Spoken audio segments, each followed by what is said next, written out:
Why was she the only one still standing when everyone else ducked for cover? The first round snapped past her ear like a whip, then another and another. The air itself seemed to split open, each bullet dragging with it a scream of metal and fire. Dust lifted from the ground, spiraling into a storm of fear. Soldiers hit the dirt.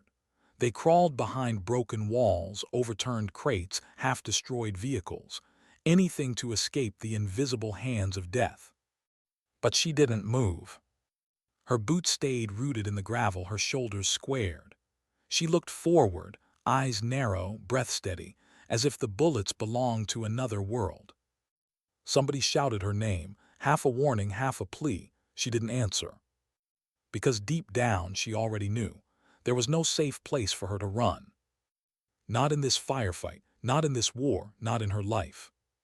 Her name was Captain Arden Voss, though most of the men in her unit just called her V, not out of respect, out of convenience.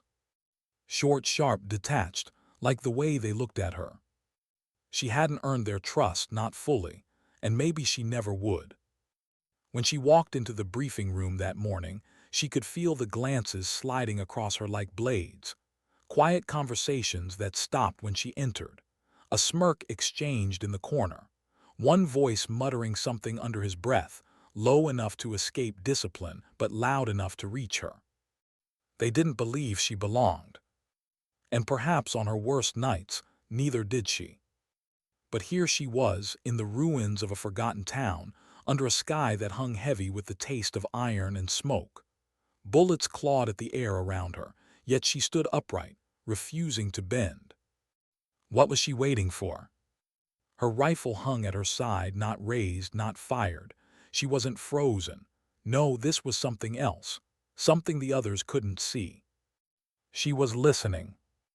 Amid the chaos, the screaming rounds, the shouted commands, the pounding boots, she was straining for something softer, a sound tucked beneath the violence.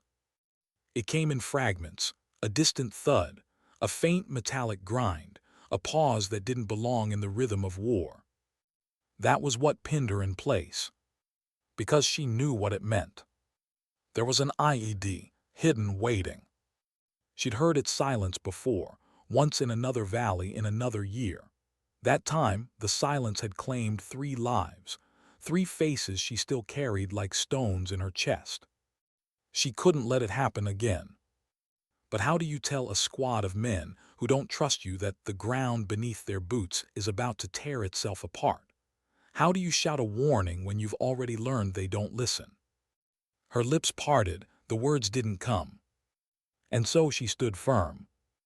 The firefight raged on. Her team returned fire, blind and desperate. Concrete chipped, windows shattered. A child's bicycle, leaning against a crumbled wall, toppled with a metallic clang that seemed louder than the gunfire. Arden's eyes stayed locked on the patch of road just beyond the corner. Too clean, too untouched. She knew death was waiting there. She thought of her father then, his voice gruff but tired, worn down by decades in uniform. He never wanted this life for her. "You'll give everything, Arden, everything," he told her once, staring at the empty bottle in his hand. "And when it's gone, they'll still ask for more." She hadn't listened. She joined anyway. And now here she was, proving him right. A hand grabbed her arm. Sergeant Keller, broad-shouldered, sweat pouring down his face. "V, move," he barked. "You'll get torn apart out here." His grip was iron, but she didn't flinch. Her eyes never left that strip of road. "Not here," she said, her voice low, almost calm. "Not forward." Keller cursed, pulling harder. "What the hell are you talking about? We have to push through." "Trap," she whispered. For the first time he paused. His breath stuttered. He followed her gaze. His eyes narrowed, the gears turning slowly in his head. And then, just faintly, he heard it too. The explosion came seconds later. Not under their boots, but ahead, where 2 of the enemy had taken cover, crouched behind what they thought was safety. The blast consumed them. Smoke and flame licked the sky. Shrapnel rattled against walls and helmets. The squad froze, stunned. If they had pushed forward, If Keller had dragged her just a few feet more, it would have been them. Arden exhaled slowly, her body trembling only now when it was over. Her chest ached with relief, but she didn't show it. Not here, not in front of them. Keller stared at her, eyes wide. He didn't say thank you, he didn't have to. The silence said enough. But even in that victory, Arden felt the weight settle heavier on her shoulders. Because she knew something they didn't. That wasn't the last trap. The road ahead wasn't clear, not just in this mission, in all of it. Every step she took was laid over someone else's grave. She carried their names in the quiet moments when the gunfire stopped and the silence pressed in. She remembered Jensen, who never made it back from patrol. Marquez, who had been 2 weeks from going home. Layla, her best friend in training, who'd once promised they'd both survive long enough to see the world after. They were gone, Arden was still here. And sometimes she wished it were the other way around. Night fell before they reached extraction. The firefight had ebbed, leaving only smoldering ruins and the occasional crack of a distant rifle. The squad moved cautiously, boots crunching glass, breath fogging in the cooling air. Arden walked at the rear as always, watching, listening. Her body ached, her uniform stained with dust and blood, some hers, some not. The weight of the rifle dug into her shoulder, but it was nothing compared to the weight inside her chest. A younger soldier, barely more than a boy, glanced back at her, Private Hensley. He had freckles, a nervous twitch in his hands. She caught him once staring at a folded picture he carried in his pocket, 2 kids, smiling, holding a dog between them. "You got kids?" she had asked quietly, surprising him. He nodded, eyes wide. "Yeah, a boy and a girl, 6 and 8. She never forgot the way he said it, like a confession, like he wasn't supposed to admit he had something to lose. Now, as the squad trudged through the ruins, Hensley's steps faltered. He looked at her again, searching, maybe for reassurance, maybe just to see if she was still there. She gave him a single nod. That was enough. Later, when they finally reached the extraction point, Arden sank onto a broken step, her rifle across her knees. The helicopter hadn't arrived yet. The night pressed close, full of shadows. Keller lit a cigarette, his face carved by exhaustion. "You knew," he said finally, not a question, a statement. She didn't answer. How, he pressed. Arden looked at him, her eyes dark, unreadable. Then she looked away, out at the broken horizon. There were things she couldn't explain, not because they were impossible, but because no one wanted to hear them. No one wanted to know how much of survival came from silence, from noticing what others missed, from carrying the ghosts of the ones you'd already lost. Instead, she said softly, "You just listen." The thump of rotor blades broke the night. The helicopter descended, kicking up dust, drowning out thought. One by one, the squad boarded. Arden climbed in last, settling against the cold metal wall. As the bird lifted off, the town shrank beneath them, a patchwork of ruin and memory. She closed her eyes. For a moment, she allowed herself to feel the tremor in her hands, the ache in her chest.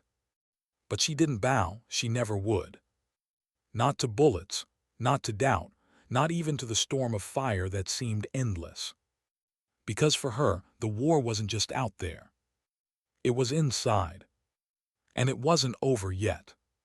What did survival really mean when every day felt like dying in small pieces? The helicopter's rotors still pounded in her ears as they lifted into the dark sky. Dust clung to her lashes. The acrid smell of smoke burned in her nose. Around her, the squad sat in silence, each man lost in his own war. Helmets hung loose. Shoulders sagged. Some eyes closed, not in rest but in retreat, trying to find a corner of themselves untouched by the last few hours. Arden didn't close hers. She stared straight ahead. From the outside, she looked immovable, carved from steel. But inside, her chest cracked under the weight of a thought she couldn't shake. They didn't see the whole trap. The explosion on the road wasn't the end. It was just the first whisper. and the whisper was always followed by an echo. The helicopter jolted as it banked hard right. She gripped the edge of the seat, muscles tensing. The crew chief shouted something over the roar, words lost to the wind. Then the tracers came. Red streaks clawed upward from the ground, glowing threads that seemed to tear holes in the night. They rose fast, too fast, aimed straight for them. The pilot cursed, the bird shuddered, someone shouted incoming. Hensley, the young private with freckles, buried his face against his arm. Keller slammed a hand against the side of the cabin, holding on as the helicopter dropped altitude. Arden didn't flinch. Her eyes tracked the tracers, her mind racing. Every ambush told a story, the angle, the timing, the placement. And this story was clear. Someone had planned this route. Someone had known where they'd extract. Which meant there was a leak. They landed hard, skidding into a makeshift fob perched on the edge of nowhere. Engines screamed. The smell of burning oil filled the night. Soldiers rushed out to secure the landing zone, weapons raised, eyes scanning the horizon. The squad spilled out, some stumbling, some coughing. Keller barked orders, trying to keep men sharp despite exhaustion. Arden hung back again, boots sinking into the dust. Her body still hummed with adrenaline, but her thoughts were sharper than the fatigue. She replayed every second of the ambush in her mind. The hidden IED, the sudden barrage of gunfire, the perfectly timed intercept on their flight path. Too perfect. Someone knew their moves before they made them. Inside the fob, the walls hummed with generators. Radios crackled. A map spread across a folding table glowed under a dim light. A debrief started almost immediately. Voices rose, clashed, fell. Fingers jabbed at coordinates. Arden stood at the edge, silent, watching. Her silence wasn't emptiness, it was calculation. She saw the sweat on the lieutenant's neck, the twitch in Keller's jaw, the way Hensley's knee bounced beneath the table like he couldn't stop shaking. She saw fear, fatigue, pride pretending to be control. But she also saw something else. The way one of the comms officers kept avoiding eye contact. The way he shuffled his papers over and over too many times. A detail most wouldn't notice, but she did. Why did her mind always circle back to suspicion? Because she'd learned long ago that enemies weren't only on the other side of the battlefield. Sometimes, they sat across the same table. Years ago in training, she trusted someone she shouldn't have. A woman she thought was a friend, someone who seemed to share her struggle. They laughed together, pushed each other to run farther, shoot straighter, endure longer. Arden let her in. And then one day, during a classified test exercise, that friend sold her out, shared Arden's strategy with others to gain favor. The betrayal had cut deeper than any bullet. From that day on, Arden had taught herself never to look only at what people said. She listened to what they didn't. And tonight, that silence from the comms officer screamed. The meeting dragged on, plans revised, convoys reassigned. The lieutenant insisted the ambush was bad luck. Arden's jaw tightened. Bad luck didn't plant explosives in perfect alignment. Bad luck didn't know where a helicopter would fly. But she didn't speak, not yet. Because timing was everything, and accusing without proof would only deepen the cracks already spreading through the squad's trust. Instead, she stepped outside into the night air. The stars above looked indifferent, cold. She pulled off her helmet, running a hand through sweat-damp hair. Her fingers trembled, though she forced them still. Keller joined her a minute later, cigarette glowing between his lips. He exhaled smoke, watching it disappear. "You saw it too, didn't you?" he asked. Her eyes narrowed. "Saw what?" "That ambush wasn't chance," he muttered. "Somebody fed them our route." Her silence was enough of an answer. Hensley appeared next, shuffling nervously. He held that same folded picture of his kids, thumb tracing the worn edges. His voice cracked when he spoke. "Captain Voss, do you think we'll make it out, all of us?" It was the kind of question soldiers weren't supposed to ask, but the kind they all thought. Arden looked at him, at the boy who should have been home reading bedtime stories instead of bleeding in deserts. She wanted to lie. She wanted to tell him yes, that everything would be fine, that he'd see his children again. But lies were poison. They numbed the truth for a moment, then killed you slowly when reality caught up. So instead, she said softly, we'll make every step count. Hensley nodded, swallowing hard. He didn't look reassured, but he looked understood. And sometimes that was the closest thing to hope they had. Sleep didn't come easy that night. Arden lay on a thin cot, boots still on, rifle resting within arm's reach. Every creak of metal, every distant echo kept her awake. And when sleep finally came, it wasn't rest, it was memory. She dreamed of Layla again, her best friend in training. They were back in the barracks, laughing, throwing cards across the floor, swearing they survived long enough to see the world outside of uniforms. Then the dream shifted, and Layla's laugh turned to a scream, cut short by an explosion. Arden saw her body, broken in the dirt. She woke with a gasp, sweat dripping down her temples. Her chest ached as if the loss had just happened yesterday. She sat up, pressing her palms together, whispering a name that never left her lips in daylight. Layla. The morning came too soon. Orders delivered. A new mission brief shoved into their hands before the dust of the last one even settled. They were moving again, this time deeper, riskier. As the squad prepared, Arden caught Keller's eye.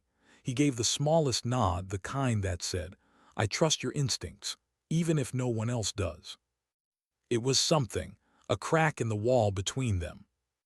But she also knew trust was fragile. One wrong move, one wrong suspicion, and it would shatter. She slid her helmet back on, tightened the strap, and followed the squad out into the unforgiving daylight. The convoy rolled across the barren landscape, engines growling, tires kicking dust into the wind. Inside the armored vehicle, the men sat in silence, weapons across their laps. Arden's gaze swept the horizon. Every shadow, every ridge, every shimmer of heat could hide death. But her thoughts kept circling back to the fob, to the comms officer's restless hands, to the precision of the ambush. The war outside was brutal, yes, but the war inside, the unseen betrayals, the cracks in loyalty, that was the one that destroyed you slowly. And she could feel it coming for them. Hours later, when the convoy slowed near a narrow pass, Arden felt her chest tighten. Something was wrong. The silence was too thick, the air too still, even the birds were absent. She leaned forward, scanning the terrain, her heart pounding faster with each second. And then she saw it. A glint just for a moment on the ridge above, the kind of glint only glass makes. A scope watching them. Her throat went dry. She had seconds to choose. Call it out and risk being wrong, or stay silent and risk them all being dead. Her hand tightened on her rifle. And she knew. This wasn't just survival anymore. It was proof. Proof of what she had suspected all along. Why did the glint vanish so quickly? One heartbeat, it was there, sharp, metallic, undeniable. The next, gone, swallowed by heat waves rising off the ridge. Arden's breath caught in her throat. Her instincts screamed, louder than any voice could. She didn't wait. Contact ridge, she barked, slamming her rifle upward as the first shot cracked the air. The bullet punched into the armored glass of the lead vehicle. Spiderweb cracks exploded across the surface, but it held. Men shouted. The convoy ground to a halt. Doors slammed. Boots thundered into the dirt. The ambush had begun. Gunfire rained down from above. Sharp, precise. Not wild volleys meant to intimidate, but disciplined bursts. Whoever was up there knew what they were doing. Arden slid out of the vehicle, hitting the ground hard, dust choking her lungs. She rolled behind a wheel well, bringing her rifle to her shoulder. Her pulse steadied, the world narrowed. Not fear, not noise, just angles, distances, patterns. Through her scope she scanned the ridge. Shadows moved. A muzzle flash blinked. She squeezed the trigger. One target dropped. But three more filled the gap. "V, move up," Keller's voice cut through the chaos. But Arden didn't, not yet. Something about this ambush didn't feel right. Too organized, too expectant. She shifted her aim, scanning the edges of the ridge. That was when she saw it, another glint. Not a scope this time, glass. Binoculars. Someone was watching. Someone not firing, not fighting, just observing. Her stomach turned cold. This wasn't about killing them outright. It was about studying them. Bullets tore the dirt around her. She dropped lower, grit stinging her face. Hensley crawled up beside her, his hands shaking as he reloaded. His freckles stood out stark against pale skin, his lips pressed tight. "I can't," he stammered, voice cracking. "I can't breathe." Arden's hand shot out, gripping his arm. Her voice was calm, steel wrapped in quiet. "Breathe now, panic later." His wide eyes locked on hers. She held the stare, steady, grounding him. "Look at me, Hensley, just one shot. That's all you need. Find it, take it." His chest rose, then steadied. His hands firmed. Slowly he raised his rifle. A shot cracked. One enemy on the ridge fell back. Hensley exhaled, almost in disbelief. Arden gave the smallest nod. The firefight dragged on, minutes stretching like hours. Dust clogged throats. The air reeked of burnt powder. Every shout, every cry seemed swallowed by the ridge. Finally, the enemy fire began to thin. Shadows pulled back, vanishing into the rocks. But Arden didn't relax. Because the observer with the binoculars was gone. She lowered her rifle, her jaw tightening. Whoever that was, they hadn't been fighting. They'd been recording, measuring. It wasn't a battle, it was a test. The convoy limped forward after, battered but intact. Two men wounded, one seriously. Blood soaked through bandages, turning the dirt beneath him dark. Inside the vehicle, the air was heavy with silence. Nobody wanted to speak the truth aloud, that they were being hunted with precision, and someone, somewhere, was feeding their hunters the map. Arden kept her eyes on the horizon, but inside, her mind replayed the image of the observer. It wasn't just her squad at risk. Whatever this was, it was bigger, and it was personal now. Because deep in her chest, she knew this wasn't random. Someone wanted to watch her fail. That night, the squad holed up in a skeletal building half swallowed by sand. No power, just the flicker of a single lantern casting long, broken shadows on the walls. They ate in silence, cans of beans, dry crackers, the sound of chewing louder than the distant wind.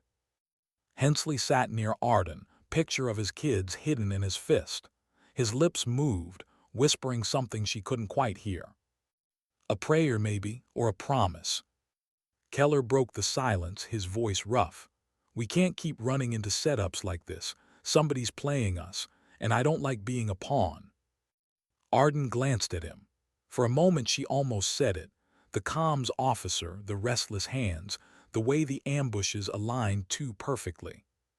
But not yet, not without proof.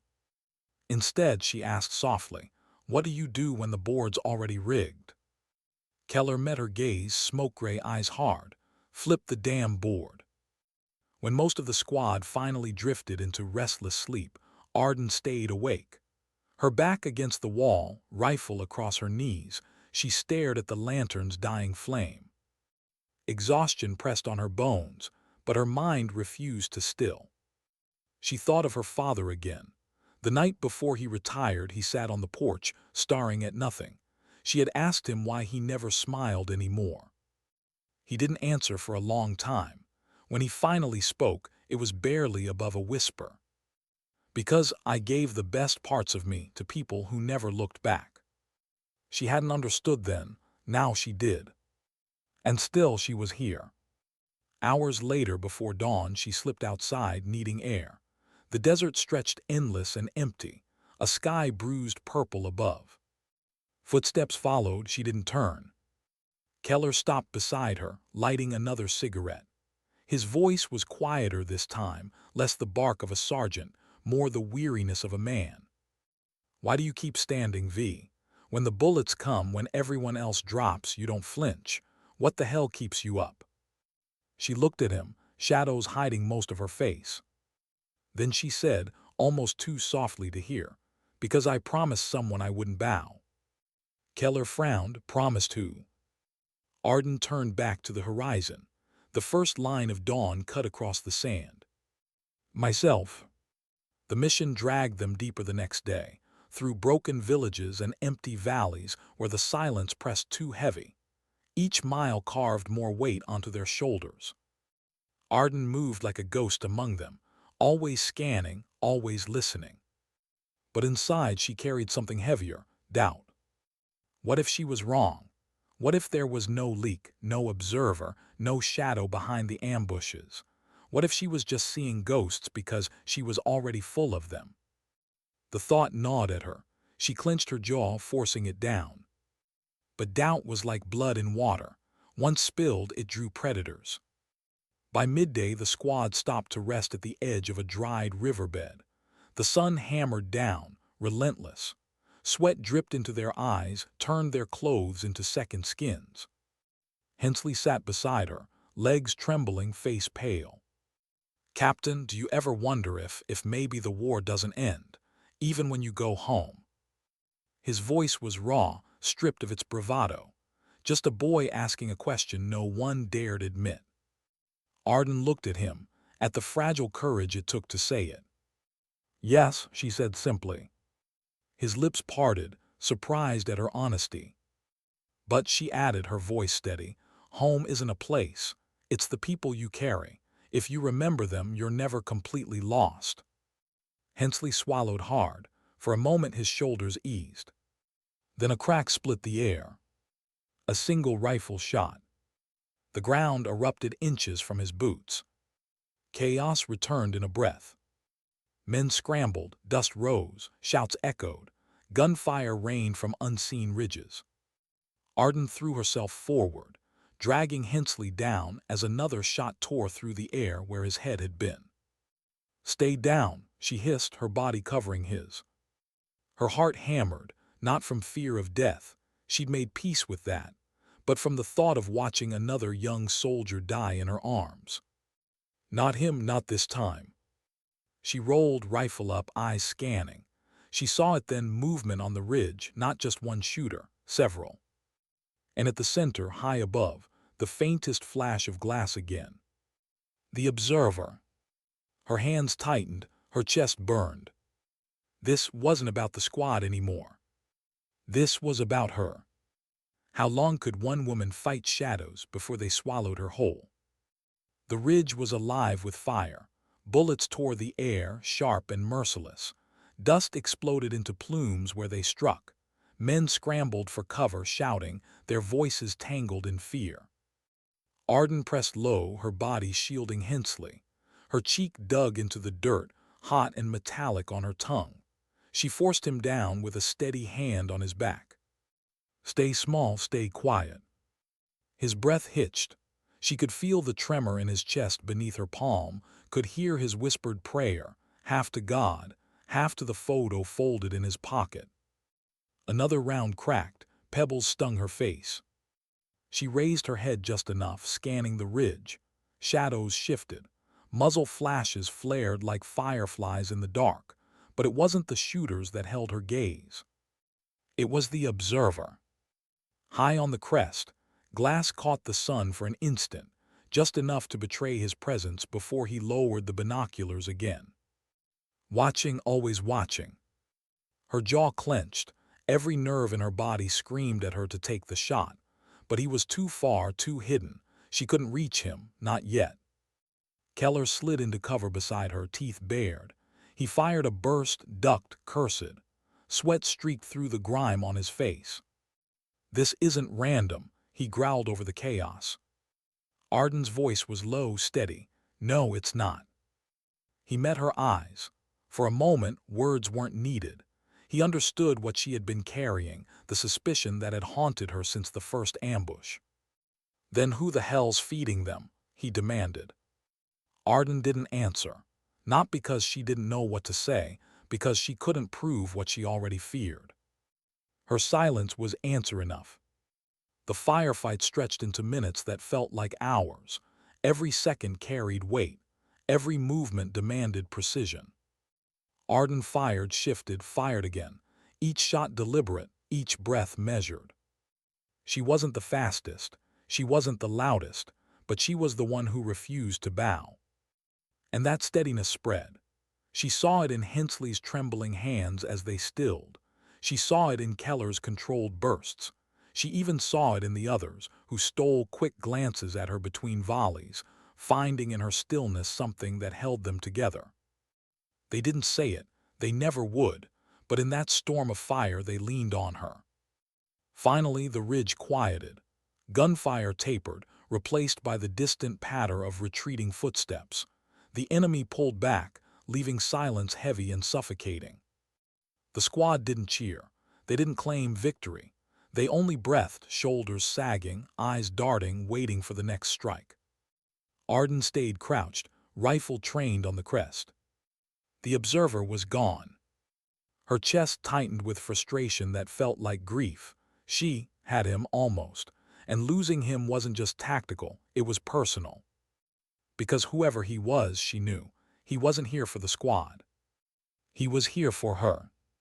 When night fell, the squad gathered in the shell of an abandoned farmhouse. Broken beams jutted like bones from the roof. The wind whispered through holes in the walls. They spoke in low tones, voices frayed. One man wept quietly, hidden in a corner. Another sharpened a knife over and over, more ritual than necessity. Hensley sat cross-legged, photo pressed flat against his thigh. He stared at it like it was the only anchor keeping him from floating away.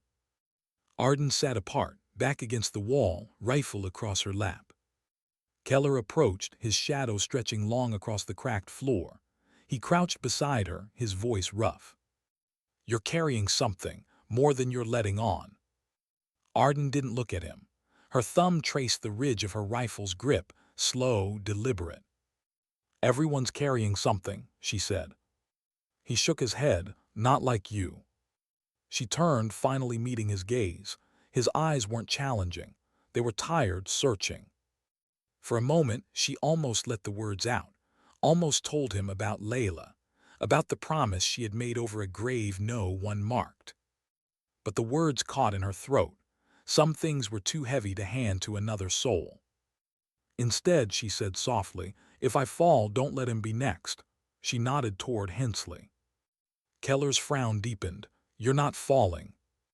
She looked away into the shadows. Her silence answered for her. Sleep was thin that night. Arden lay on the floorboards, eyes fixed on the ceiling that no longer existed, stars winking through. She remembered Layla again. They met the first day of training. Layla with the crooked grin, the laugh that cracked tension like glass. They were inseparable, two women proving themselves in a sea of men who doubted them at every turn. On nights when exhaustion made their bones ache, they whispered plans into the dark, where they'd go after, the places they'd see, the lives they'd live. But war had a way of breaking promises. Arden could still hear the blast, could still see the dust swallowing Layla whole, could still feel the silence that followed. And afterward the vow Arden made to herself, carved into her like stone, never bow, not even when the fire takes everything. That vow had kept her alive, but it had also chained her to ghosts. Dawn bled across the horizon, pale and unforgiving. Orders crackled over the radio. Move, always move. The squad packed what little they had, weapons, water, weariness. As they trudged into the desert again, Arden felt the weight pressing harder with every step. She wasn't just carrying her gear, she was carrying silence, suspicion, memory. And somewhere beyond the ridges, someone was watching, measuring, waiting for her to break. By midday, heat shimmered off the sand like fire. Their canteens grew lighter, their steps dragged. Arden caught Hensley stumbling, his face pale, lips cracked. She shoved her own canteen into his hands without a word. He shook his head. You need it. Her eyes hardened. Drink. He obeyed, water spilling down his chin. He wiped it with the back of his hand, embarrassed. Why do you do that? He asked, voice hoarse. Why give when no one gives back? She walked on without answering, but inside the truth burned. Because she had to. Because someone had once done it for her, and because if she didn't, she wouldn't be able to live with herself. Later, when they paused near a dry ravine, Keller pulled her aside. His voice was low, almost cautious. You think it's someone on the inside, don't you? Arden's eyes narrowed. Why? Because you haven't said it, and you're quiet when you should be angry. She didn't answer. Keller leaned closer. If you're right, then we're already bleeding from the inside, and if you're wrong, he stopped, shaking his head. We can't afford for you to be wrong. Arden's chest ached with the weight of it. She wanted to tell him everything, but she'd learned the hard way that trust was fragile, and once broken, it cut deeper than any wound. So she only said, watch who holds the map. His brow furrowed, but he didn't press. That evening the squad reached another ruined village, walls crumbled, windows empty, a place abandoned long before the war claimed it. They spread out, checking corners, searching for signs of life. There were none, only silence. Too much silence. Arden's gut twisted. She froze, scanning. And then she heard it. Not gunfire, not footsteps. A click. Faint, mechanical. Her blood ran cold. She turned, shouting before she had time to think. Down. The explosion tore through the street. Heat slammed into her chest. Dust swallowed the world. She hit the ground hard, ears ringing. Through the haze, she saw Keller dragging a wounded man, blood pouring from his leg. She saw Hensley coughing, scrambling toward cover. And in the distance, just beyond the smoke, she saw him again. The observer. Binoculars lowered, eyes locked on hers. A face she couldn't fully see, but one she knew wasn't unfamiliar. Her heart stopped. Because in that instant, something in his stance, his shape, his silence, she recognized it. Not his name, not yet, but the truth was clawing its way out. This wasn't just an enemy. This was someone tied to her past. What name could belong to a shadow that once shared your blood and training? The blast still throbbed in her bones. Dust hung like a second skin, choking every breath. Arden pushed herself up, ears ringing, vision swimming. The world moved in broken frames, men shouting, shapes dragging wounded bodies, Keller's mouth forming words she couldn't hear. But through the smoke she saw him. A silhouette against the fading light. Calm, unhurried, binoculars down, eyes fixed on her with a familiarity that pierced like a blade. He didn't flinch when she raised her rifle, didn't hide. Instead, he tilted his head, the smallest, almost imperceptible nod, an acknowledgement only she would understand. Then he stepped back and vanished into the ruined alley. Arden's finger tightened on the trigger. She wanted to chase, to end the question that had stalked her for days, but the cry of a wounded soldier yanked her back to the living. Hensley. She turned, lungs burning, sprinting toward the sound. Hensley lay in the rubble, shrapnel biting deep into his shoulder. Blood soaked his sleeve. His eyes darted wildly until they found hers, and only then did his panic break into a sob. "You're okay," she said, voice steady though her own pulse hammered. "You're okay." Her hands worked fast, pressure, bandage, tie. She ignored the heat of the wound, the slick warmth of his blood on her fingers. He tried to speak. She silenced him with a look. "Save your breath, let me do the talking." For a heartbeat the world shrank to just them. Her hands, his life, the fragile thread between staying and slipping away. When Keller slid in beside her to help, she barely looked up. "Hold the dressing," she ordered. He obeyed, no argument. Night bled into the ruins like ink.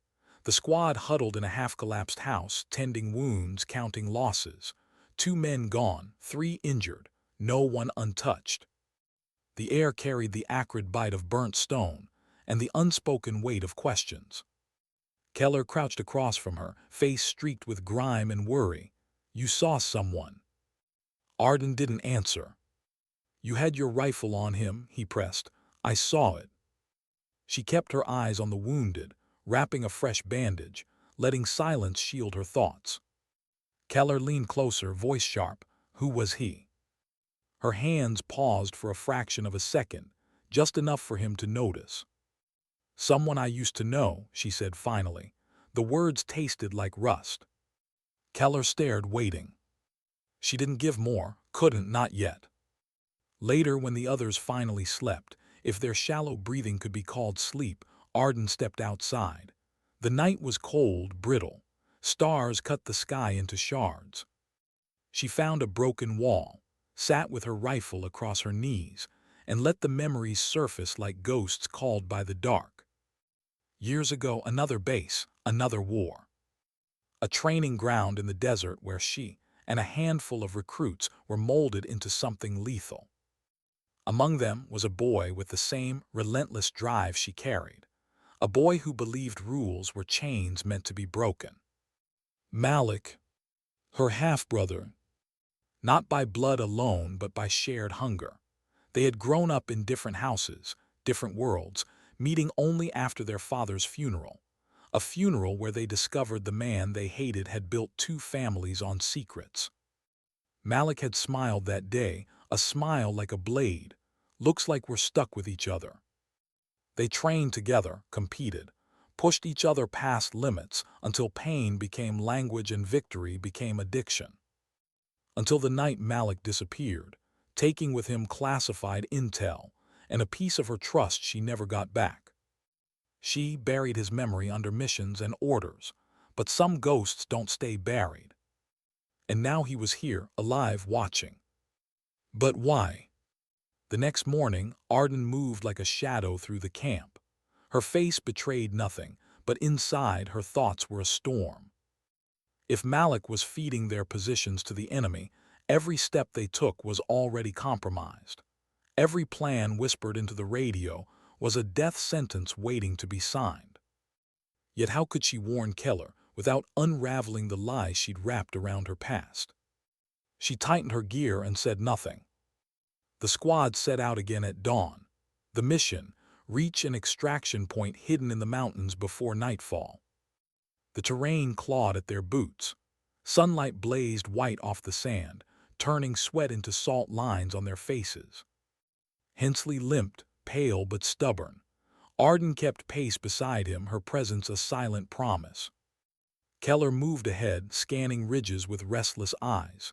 He caught her glance and held it for a heartbeat, a question unspoken. "Do you trust me enough to tell me?" She looked away first. By midday they reached a narrow pass, sheer cliffs rising on both sides, perfect ground for an ambush. Arden's skin prickled, her instincts screamed. She raised a fist signaling halt. The squad froze. Silence. No wind, no birds, no life. Her breath slowed. Ears straining, she caught it, a faint scrape of rock above. "Contact," she began. The first shot cracked before the word left her mouth. Chaos erupted. Echoes bounced off the cliffs like thunder. Arden shoved Hensley behind a boulder, returning fire in sharp, controlled bursts. Keller barked orders, voice cutting through the storm. But even as she fought, her eyes swept the ridges, searching for the one face that mattered. And there he was. Malik, standing on a ledge above the attackers, not firing, not fleeing, watching. Their eyes met across the distance. He raised 2 fingers to his temple, half salute, half warning. Then he vanished into the rock as the enemy surged. The fight was brutal, short. When the last shot faded, the squad held the pass, but victory felt hollow. They lost another man. Supplies were dwindling, and Arden's secret was bleeding into every shadow. Keller approached as they regrouped, face carved with suspicion. "You knew this was coming," he said quietly. "You stopped us just in time. Why?" Arden's hands tightened on her rifle. "Instinct. Instinct doesn't know names." His words struck like a blow. She met his gaze, the truth hovering like a loaded round between them. But before she could answer, Hensley called out, a distraction that spared her confession, but only for now. That night they made camp beneath a jagged cliff. The wind keened through the rocks like a mourning voice. Arden took the first watch. Keller joined her anyway, settling beside her without invitation. For a long time they sat in silence, the stars sharp above them. Finally he said, "Whoever's out there, he's not just an enemy, is he?" Her chest tightened. The desert smelled of dust and old regrets. "No," she admitted, the word barely a breath. Keller turned toward her. "Then what is he?" She swallowed hard, the memory of Malik's half-smile flashing like distant lightning. "Family." Keller's eyes widened, but he didn't speak. Arden looked back to the horizon, where the darkness hid more than just mountains.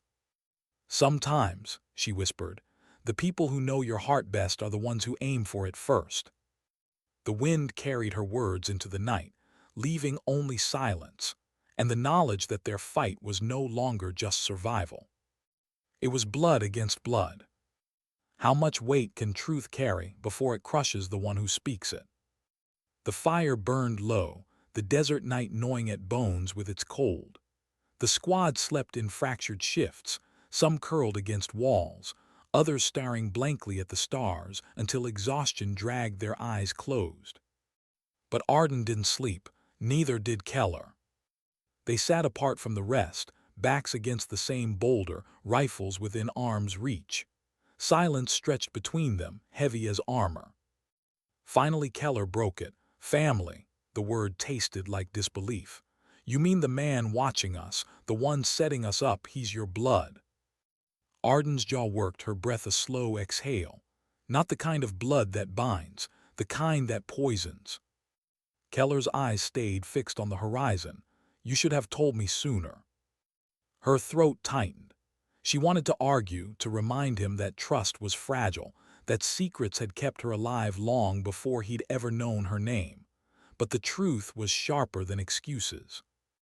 "You're right," she admitted. "I should have." The wind stirred, carrying sand across the rocks in tiny sighs. For a long time neither spoke again, but the silence had shifted, not broken, not healed, just shifted. At dawn they moved. Boots scuffed stone, gear clinked, breath steamed in the morning chill. Each man wore exhaustion like a second uniform. The mountains loomed closer now, jagged teeth cutting into the sky. Somewhere beyond them lay the extraction point. Safety. A promise no one fully believed anymore. Arden walked rear guard, eyes sweeping the ridges, her mind pulled taut between past and present. Malik's face haunted her, that tilt of his head, the salute. The question his silence carried, "Will you stand against me, sister, or will you break?" She had no answer yet. By midday they reached a plateau that stretched wide and bare. No cover, no concealment, a killing ground. Keller halted them at the edge, scanning with narrowed eyes. His voice was low, almost bitter. "He's hurting us, driving us where he wants." Arden's stomach nodded. He was right. Malik always thought in angles, in traps. To him, the battlefield wasn't chaos, it was chess. And right now, she was his opponent. But what piece was she? A queen with range or a pawn waiting to fall? She studied the terrain, searching for the line between survival and slaughter. "Stay tight," she ordered. "We move fast, no hesitation." Her voice was steel. They obeyed. Halfway across, the attack came. Gunfire tore the silence apart. Bullets ripped the ground, spitting dirt into the air. The squad dove, scattering across the exposed stone. Arden hit the ground hard, rifle snapping to her shoulder. She fired, sharp and controlled, but the enemy had the high ground. One man fell, a cry swallowed by dust. Another crawled, dragging a wounded leg. Keller shouted orders, voice hoarse. Push right, cover fire. Arden's pulse pounded. She spotted movement on the ridge, a shadow she knew too well. Malik. He wasn't firing, he never fired, he only watched. And then, as if daring her, he raised his hand and gestured, a small flick, pointing her toward the far side of the plateau. A trap, she knew it, every instinct screamed it. But he wanted her to see, wanted her to follow. Her breath caught. She was caught between duty and blood, between saving her squad and confronting the ghost who had returned to claim her. The fight raged. Keller crawled to her side, breath ragged. We can't hold this, we need to break through. She nodded, eyes still locked on the ridge. Keller followed her gaze, saw Malik, and his face darkened. That's him. Arden's silence was confirmation enough. Keller grabbed her arm, fierce. He's not your mission, we are. The word stabbed deep. But before she could answer, Hensley's cry cut the air. He was pinned, exposed, bullets tearing stone inches from his head. His eyes locked on hers, wide with terror, silently begging. Arden's body moved before her mind did. She sprinted across the plateau, bullets snapping past her ears. She hit the ground beside him, rolled, dragged him behind a jut of rock. His chest heaved, face pale. Why do you keep doing this?" he gasped. She didn't answer, only pressed his head down, shielding him with her own body as the storm raged on. Because she had to. Because it was the only way she knew to fight the ghosts that stalked her. Somehow they broke through. The squad staggered into a ravine, out of the line of fire, breaths ragged, bodies heavy. 2 more wounded, supplies nearly gone, morale fraying at the edges. Arden collapsed against the stone, chest heaving. Her hands shook, though she willed them still. Keller slammed his rifle down, anger radiating from him. He's toying with us, watching us bleed for his amusement. Arden's eyes closed. She saw Malik's gesture again, burned into her vision. Not amusement, something else. A message, a challenge. She whispered, barely audible, "He's pulling me toward him." Keller's head snapped toward her. "Then we change the game. We stop letting him dictate the moves." Her eyes opened, sharp and cold. For the first time, she let Keller see the steel she carried inside. "You don't know him," she said. "Every move you think you're making, he already predicted it. The only way to beat him is to become unpredictable." Keller studied her, something flickering behind his tired eyes. "Then what do we do?" Arden's voice was a whisper, more vow than strategy. "We make him face me, not the squad, me." That night the ravine echoed with the sounds of exhaustion, wounded men groaning, gear shifting, the restless murmurs of men who knew dawn might not come for them. Arden sat apart as always, rifle across her knees, eyes on the horizon. Hensley limped toward her, pale but upright. He lowered himself beside her with a wince. "You scare me sometimes," he admitted softly. She glanced at him, brow furrowing. "Why?" "Because you walk into fire like it's nothing, like you don't care if it burns you." Her chest tightened. She looked away into the dark. "It burns," she said quietly. "Every time, I just don't let it show." Hensley studied her profile, the hard line of her jaw. "Is that strength, or is it just pain you won't let go of?" The question cut deeper than bullets. She didn't answer, couldn't. But his words lingered long after he limped away. When the first light crept into the ravine, Arden felt it, the certainty pressing into her bones. Malik would come again, not with bullets, with choices, with the kind of war that tore from the inside out. She gripped her rifle, breath steadying. Her vow echoed in her chest, never bow, not even when the fire takes everything. But for the first time, she wondered if standing firm against him would cost not just her, but the squad that had come to lean on her silence. The storm wasn't over, it was only shifting.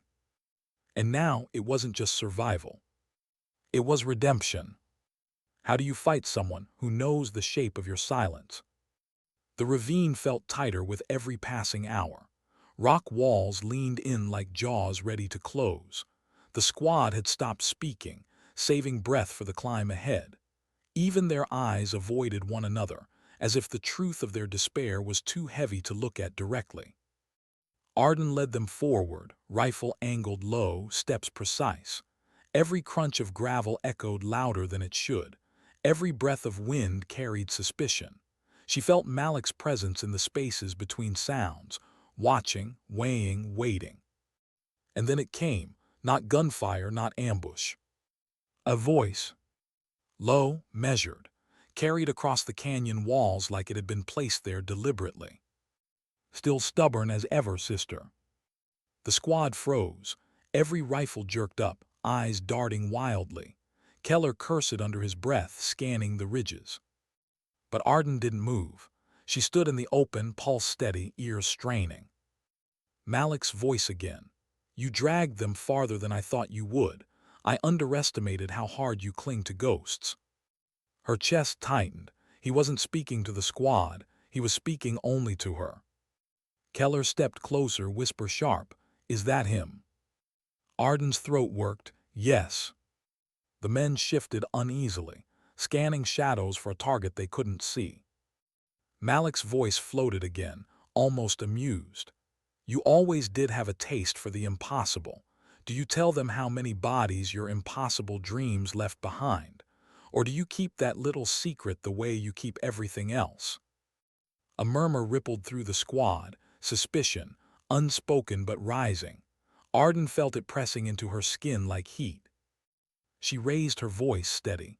Show yourself, Malik, or are you only brave from the dark? A laugh drifted down, cold, familiar. Bravery is wasting your men on roads that lead nowhere. I prefer to win without breaking a sweat. Keller barked, shut up and fight like a man. But Arden knew Malik wouldn't. He never had. His war was words first, bullets second. The voice grew fainter as if moving along the canyon. How long will they follow you when they realize you've been hiding me from them?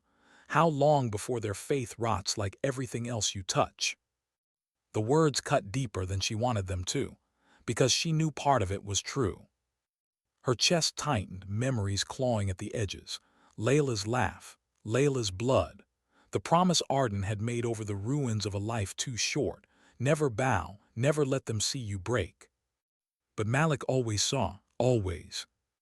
She turned to the squad, eyes scanning their tense faces. Hensley's gaze was the hardest to meet, confusion and betrayal mixing with fear. She wanted to explain, to tell them Malik's lies were just poison wrapped in truth, but no words came. So she lifted her rifle and started moving again. Stay close, she ordered. Don't listen to echoes. The climb through the ravine was brutal. Hands scraped against stone, boots slipping on loose gravel. The wounded gritted teeth biting back groans. The air thinned, burning lungs with every breath. But harder than the climb was the silence. The heavy, suffocating silence Malik had left behind. Every glance at Arden now carried questions. Every step she took felt like she was dragging their trust behind her, fraying at the seams. By late afternoon, they reached a narrow ledge overlooking a valley. The extraction point was somewhere beyond the ridgeline, hidden in folds of rock and shadow. The squad collapsed in the meager shade, drinking the last of their water in silence. Arden stood apart, scanning the valley, searching. Keller joined her, voice low, controlled. He's breaking them, not with bullets, with doubt. Arden's eyes stayed on the horizon. That's how he's always fought. You can't let it keep eating at them. Her grip tightened on her rifle. And what do you suggest? Tell them everything. Hand them the weight I've carried for years and watch it crush them. Keller turned, meeting her eyes. Maybe, or maybe it shows them you bleed too. Right now they think you're stone, and stone doesn't lead. It only stands in the way. The words stung, not because they were cruel, but because they were true. That night the squad camped in the shadow of the ridge. Fires were forbidden. Darkness pressed in like water filling a glass. Hensley approached her, photo still clutched in his hand. His voice trembled with both youth and exhaustion. "Is he really your brother?" Arden's chest ached. She wanted to tell him no, that Malik was nothing but a shadow that happened to share a last name. But lies had brought them here. More lies would bury them. "Yes," she said. Hensley swallowed hard. "Then why is he trying to kill us?" Her throat tightened. She stared at the photo in his hand, his anchor, his reminder of home. "Because," she whispered, "sometimes family doesn't want your survival, they want your surrender." His brow furrowed. "And you won't give it?" "No," she said, voice firm despite the storm inside her. "I won't." He nodded, as if that was enough, but the weight in his eyes lingered when he walked away. Hours later, Arden stood watch on the ridge. The desert spread below like an endless sea. Stars glittered above, indifferent to human wars. And then she heard it again. "Still awake, sister?" Her pulse spiked. Slowly she turned. Malik stood 20 yards away, silhouetted by starlight. No rifle in hand, just him, calm, almost casual. She raised her weapon, but he only smiled.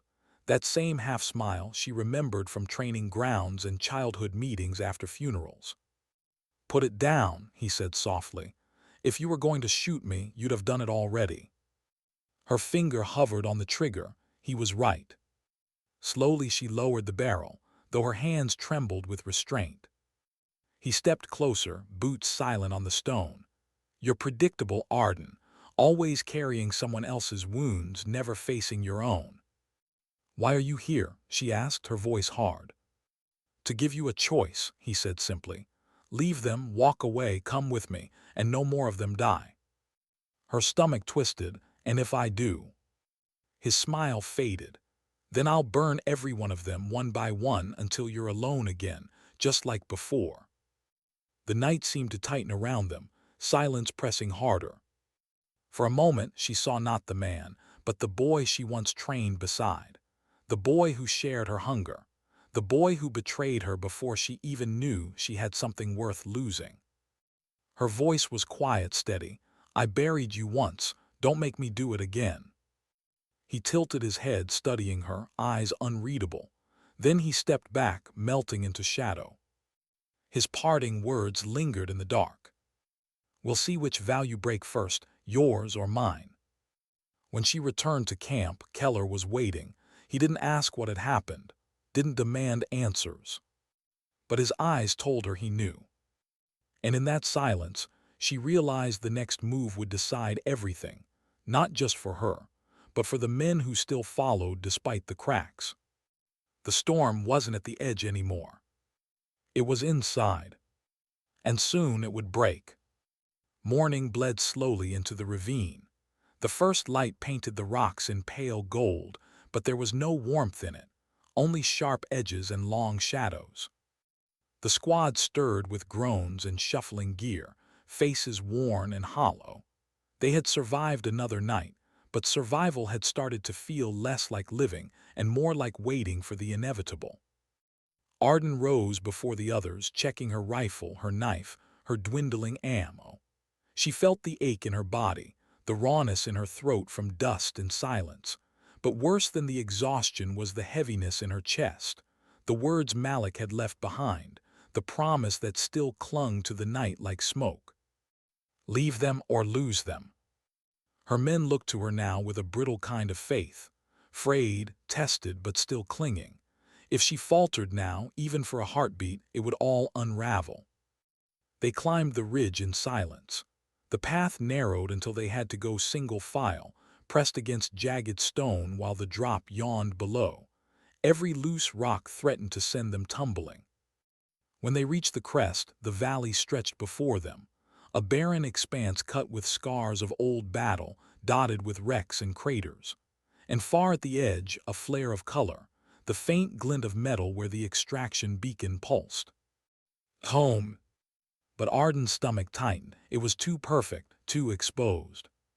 She scanned the ridges with her scope. No movement, no dust trails, too quiet. Keller came up beside her, squinting. So close. Her jaw tightened. That's the problem. They descended slowly, every sense straining. The valley floor was open, no cover, no shadows, just them and the long walk to salvation. Halfway across, the first shot cracked. A round screamed into the dirt near Hensley's boot, spraying dust. The squad scattered, dropping to the ground, rifles snapping up. Then the storm broke. Bullets tore across the valley, bouncing off rock, chewing into earth. The squad crawled for what little cover they could find. Low ridges, broken metal, the skeleton of a burnt-out truck. "Snipers!" Keller shouted, firing blind into the ridge. Arden's heart hammered.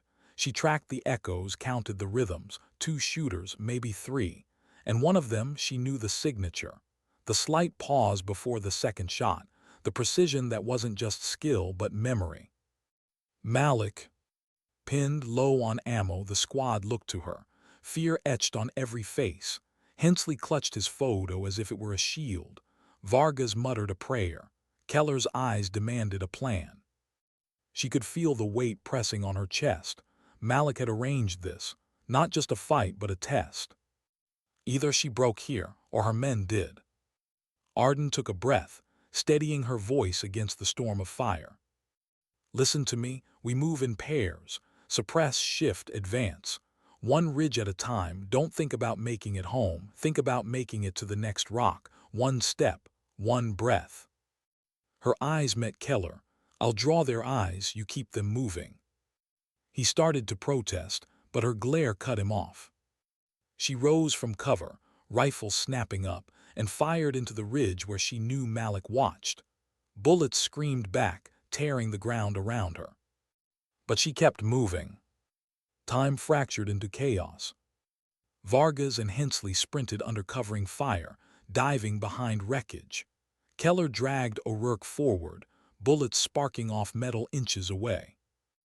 Arden danced with death, rising, firing, dropping again, each shot measured, deliberate. She wasn't aiming to kill, she was aiming to occupy, to keep Malik's gaze fixed on her instead of the others. And she felt it, the tug of his scope, the invisible line between them, as real as a hand on her shoulder. Then came the moment. She spotted him, just for a flash, silhouette against stone, scope glinting in the sun. Her breath caught, finger tightening on the trigger. But she hesitated. Because in that half-second, she saw the boy he used to be. The brother she had trained beside, laughed with, sworn oaths with before the world pulled them apart. The hesitation cost her. The shot came. Pain ripped across her side, spinning her to the dirt. The world tilted, blurred, shrank to the sound of her own ragged breathing. The squad shouted her name, voices panicked, scattered in the storm. But she forced herself up, blood soaking her shirt, vision swimming. "Not yet, not here, not like this." Keller's voice cut through the chaos. "We can't hold. They'll cut us down before we reach the beacon." Arden's eyes locked on the ridge. Malik was there, waiting. She tasted blood and grit. The vow she had carried for years echoed in her skull. Never bow, never let them break you. Slowly, she raised her voice, loud enough to cut through the gunfire, to carry across the valley. "Malik." The shooting paused, just for a moment. She pushed herself to her feet, staggering, rifle in one hand, blood painting her side. "You want me, here I am, but you don't get them, not one more, you'll have to go through me." Silence stretched, the desert seemed to hold its breath. Then a single figure rose on the ridge, rifle lowered, face shadowed but unmistakable. "Malik." He called down, voice steady. "Still standing, even when you should fall. That's always been your curse." Her reply was a whisper only the wind carried. "It's my strength." The standoff burned in the valley's heat. 2 siblings, 2 vows, 2 shadows of the same blood. The squad crouched low, watching, waiting, their lives balanced on the edge of this fragile line. Arden's hands trembled on her rifle, not from fear, but from the weight of choice. Could she end him? Could she sever the last thread to a past that had defined her every scar? Or was this her final blow, the surrender Malik had waited for all along? Her body screamed, her mind tore itself apart. But her heart, battered and unyielding, whispered the answer. She raised the rifle, sight steady despite the blood soaking her sleeve. "I won't bow," she said, voice like stone. And she fired. The shot cracked across the valley, echoing through the ridges. Malik jerked, stumbled, fell back into shadow. His rifle clattered against stone. For a heartbeat, silence reigned. Then the squad surged forward, firing, covering one another, moving with desperate, renewed strength. By the time they reached the beacon, Arden collapsed, vision tunneling, breath shallow. But she heard them, Keller shouting into the radio, Vargas cursing in relief, Hensley's broken laugh, O'Rourke whispering gratitude. They were alive. Not because she had saved them perfectly, not because she had been unbreakable, but because she had refused to bow. The evac bird roared in from the horizon, dust whipping across the valley as it descended. Shadows stretched, blades thundered. Hands lifted her, carried her towards salvation. Through the haze, she looked back one last time. At the ridge where Malik had stood. At the ghosts that would never stop following her. And she whispered to herself, a vow renewed, quiet and unshaken. "You broke me once, but I will never bow." As the helicopter lifted, the desert shrank below, swallowing secrets and scars alike. Arden Price, soldier, sister, survivor, closed her eyes against the burn of the sun. And though the storm had not ended, she had faced it standing. That was enough.